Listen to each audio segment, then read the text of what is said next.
It's 10:15 DCFM 88.9 and we welcome the Mayor of Dubbo, Matthew Dickerson, to the microphone. Good morning. Good morning, Richard. A very busy council meeting last night. It was a busy council meeting. I can't remember what time it finished, but it was probably around 8:30 or so. Yeah. So it was a good, fair chunk of time to go through and discuss a whole range of topics and some pretty heavy topics in amongst those. Okay, yeah, well, the first heavy topic I wanted to talk to you about is the library community needs and feasibility study. Now, there are a number of options for the library. Keep it where it is, move it to the bowling club or move it to carpet court.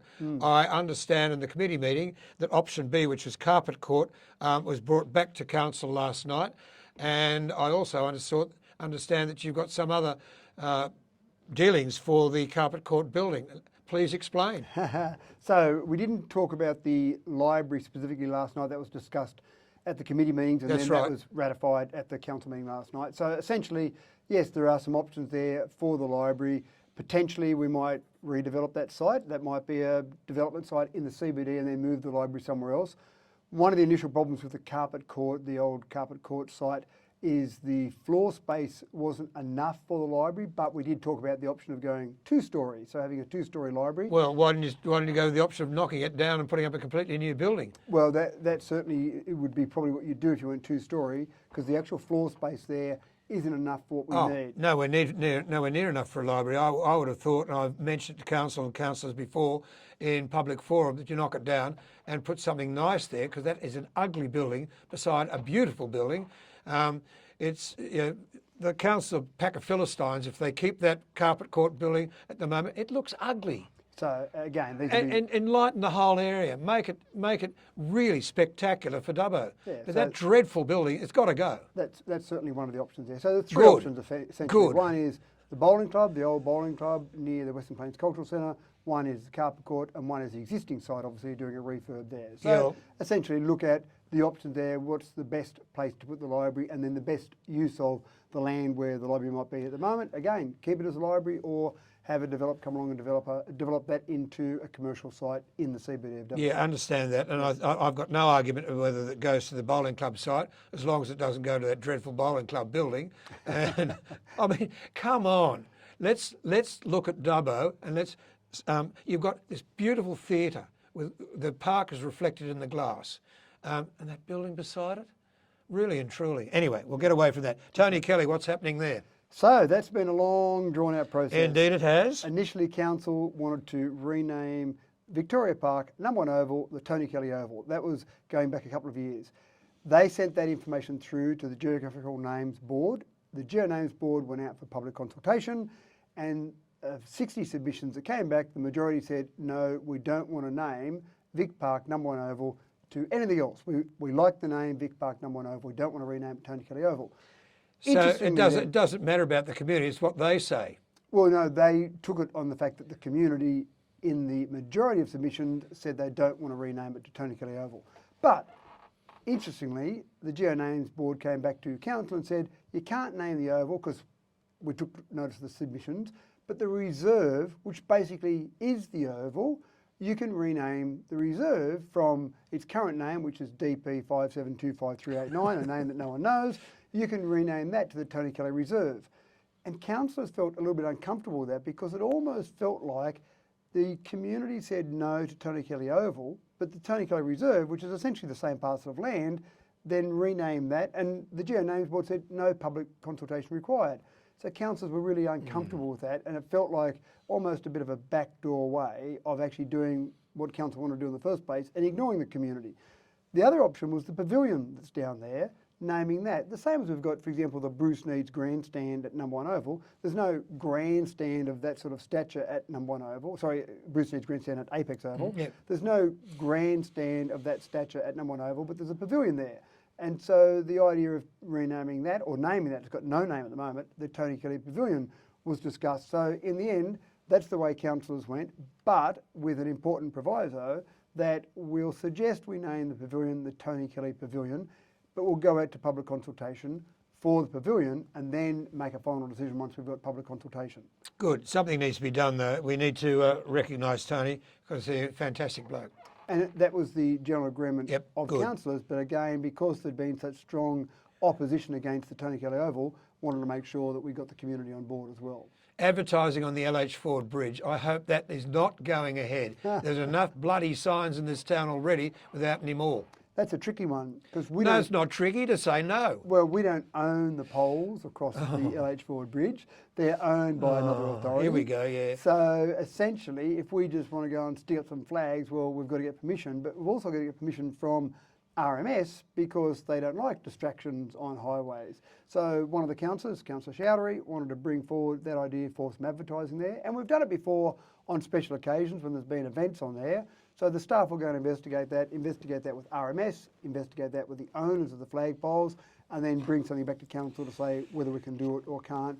And then once we know that, we can make a decision on that. But at the moment, we don't even know whether we can do it or not. So let's find out that information first, and then come back, and then you can oppose it. I'll be talking to Councillor Chowdhury very, very severely, extremely severely about that one. The Aquatic Leisure Centre. To run the Aquatic Leisure Centre in Dubbo has cost council nearly $1 million. Well, the three across the board. The figures here are 972,000, Yep. 630 for Wellington, 108 for Geary. Yeah, so roughly about 1.7 million. Yeah, I'm just talking about the three of them. Yeah, Yeah, that's right. That's an amazing amount of money. It's a lot of money, and pools are great community assets across the nation. Pools, Olympic pools are great community assets, but they are expensive to run. Now, if we go back a few years, it used to be managed, the Dubbo one in particular, managed external to council staff. For whatever reason, I don't really understand, there's not really a business case for it. That decision was changed and they brought it internal. Now, nothing against the staff that are running it internally, but it makes it more difficult when you've got a facility of council that only is run 6 months of the year. The other 6 months of the year, it's not an active asset, it's just in maintenance mode because obviously people aren't swimming there during winter. So it makes it difficult for our staff internally when they're employed all year round to then be useful throughout the whole year when we needed it for 6 months. So it made sense to have it externally contracted, but again, that decision was changed. Once it was brought internal, it was more expensive to run. Exactly. The data shows that. And so councillors said, well, probably should go back external, but let's not just make a random decision. Let's actually go and get some solid data, some solid information, and make a decision based on that. So information came back in the report last night, compared internal to part external to fully external. And there's also the decision, do you go, if you go external, to one contractor for all three swimming pools? Is it okay to have three separate external contractors? So there's those decisions to be made as well. Ultimately, what council said last night was, we've got the information there, that's fantastic, but there's a whole lot more information that we really need to find out about this and really delve into it and then have a really good discussion about it.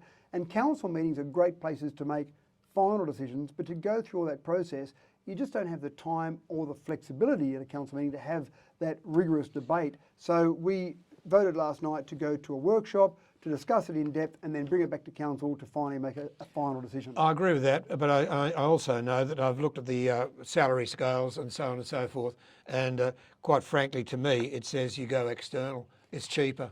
And it worked very well in the past. That's right, and that may well be the way we'll go. I'm sure it will be. Go through that workshop process and make sure we're making the decision with all the data at hand, and that's the important part here, not just, oh, it sounds a bit better, let's just do it. That's not the way you should be making decisions. Of course it's not. It's got to be done appropriately and with the ratepayer in mind. And the next question is this one, which you have in front of you, the Community Satisfaction and Needs Survey. Unfortunately, the council is not looking very good in any light at all. And I'm just wondering if that survey is a reflection of what happened with the past council.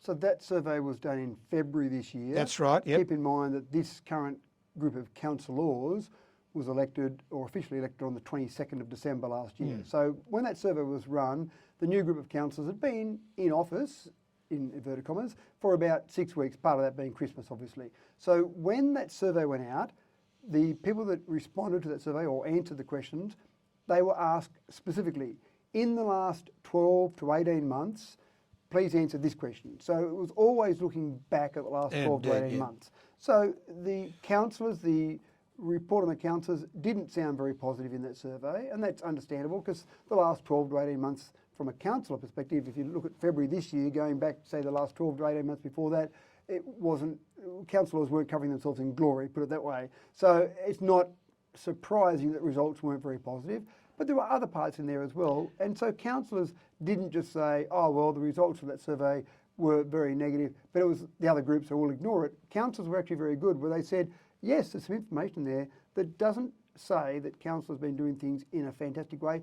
Let's see how we can make it better, because the next survey in March 2024, we want to make sure that the survey results are fantastic and people are much happier with what's happening on council. And then there'll be no excuse about, oh, well, that was the last group of councillors. It will be all up to this group of councillors. Indeed. So I think the survey results were not surprising, but they rated a whole range of different council services and councillors very lowly. And that's our job now as councillors to make sure we can improve that and get those results next time. I'm pleased to hear you. I'm pleased to hear you say that, because, quite frankly, you know and I know that the previous council was just was a nightmare.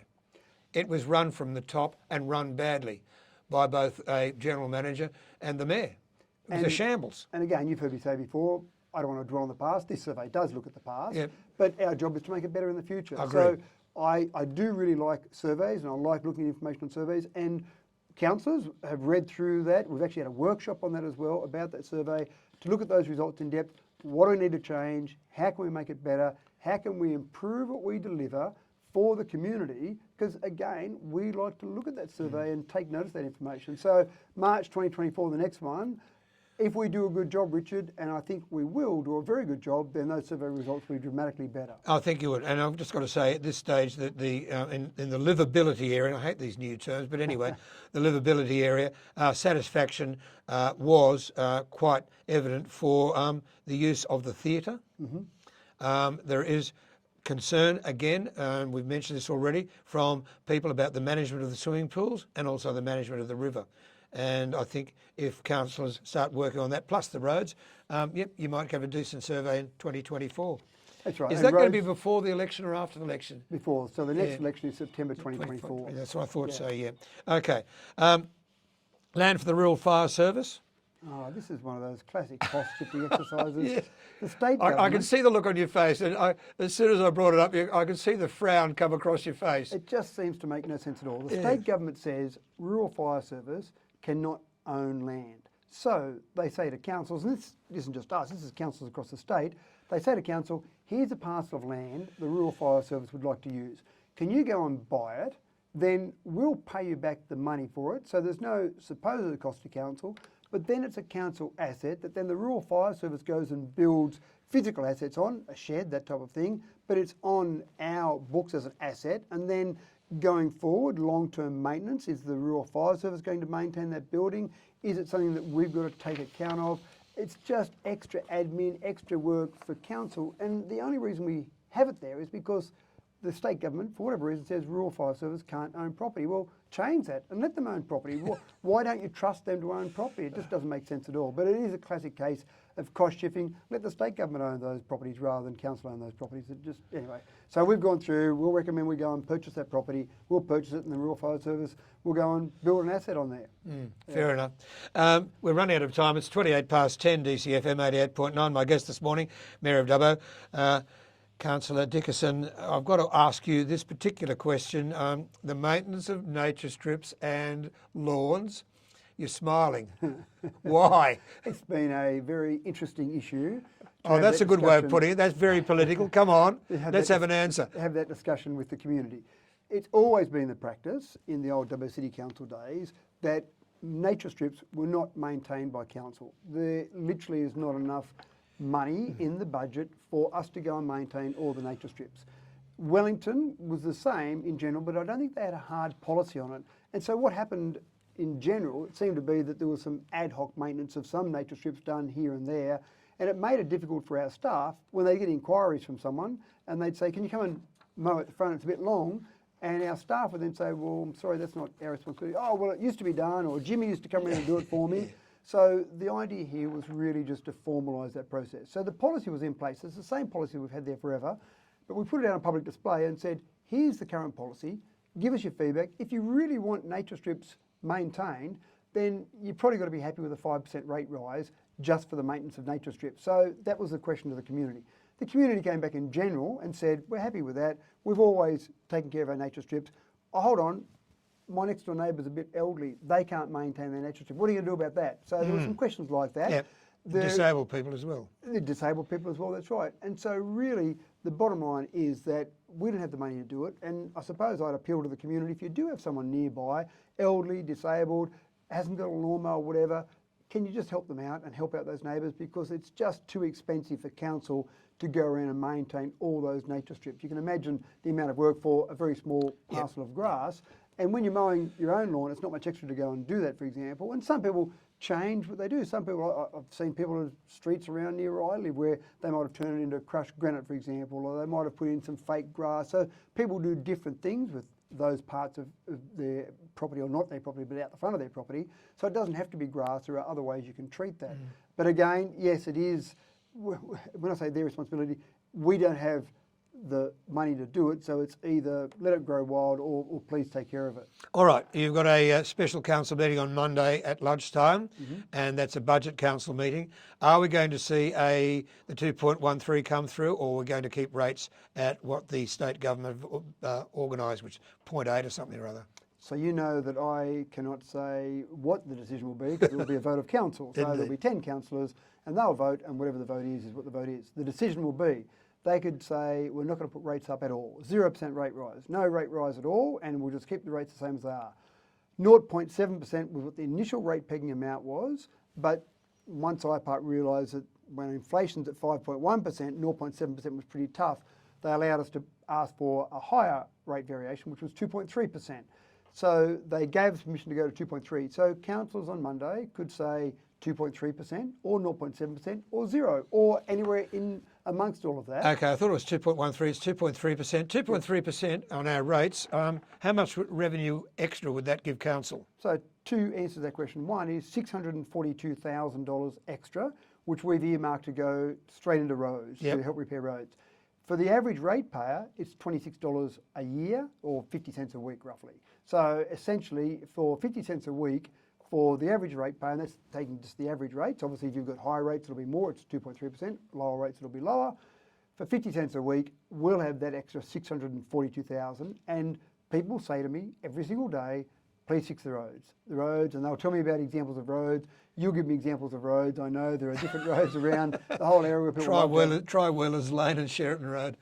And that's exactly right. People, the roads that they travel on, they always want more money spent on the roads. To get that more money, we need to get it from somewhere, and rates is one of those places. We do go out and get government grants. We do keep pestering the government, both state and federal, for more money.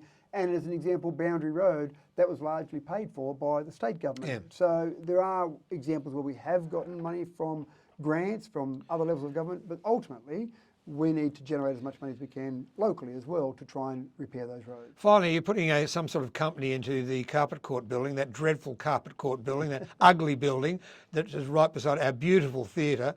What's the company? What are they going to do? Are they there for a long time? Lots of questions there. So in answer, we've got the renewable energy zone here in Dubbo, and we're encouraging other industries to be built around that. So sure, down around the Wellington area, down around Badangra, we've got wind turbines, we've got solar farms, we've got batteries that are being built down there. So the whole renewable energy zone is very exciting. We want to try and build other industries on the back of that.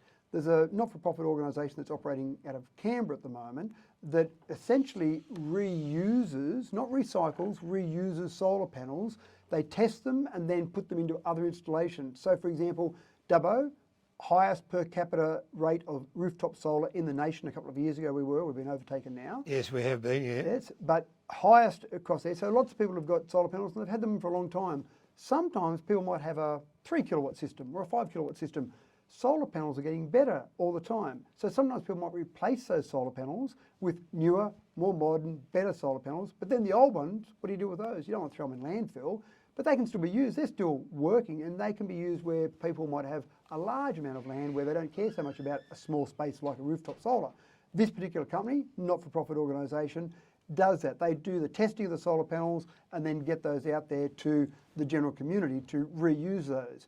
Now, in doing that, they need somewhere to set them up and test them. So the Carpet Court building, we've agreed to lease that to them. For how long? 6-month period only, for $100 a week, for them to get started. So it really is a small startup. Okay. We want them to start, and part of the proviso of that is that when they do grow past that, hopefully they do grow, then the intention is for them to set up in Dubbo. So we really want to get them started here and get that whole renewable energy zone industry started here in Dubbo, and that's the way to kind of kickstart it. All right.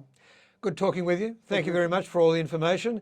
The Mayor of Dubbo, Councillor Matthew Dickerson, and we'll see you in a month's time after the next council meeting with no doubt more information for us. Fantastic. And don't forget, tomorrow morning, Saturday morning, Dougal Saunders, Mark Colton, myself and councillors will be at the Rotunda in Church Street, 7:30 to 9:30. Come along, have your say about whatever it is you want with every level of government there. Good. Well, I'll see you tomorrow morning. Thank you. But I'm not going to talk to you. I'm going to talk to our federal member about something else. It's coming up to 25 to 11 DCFM 88.9.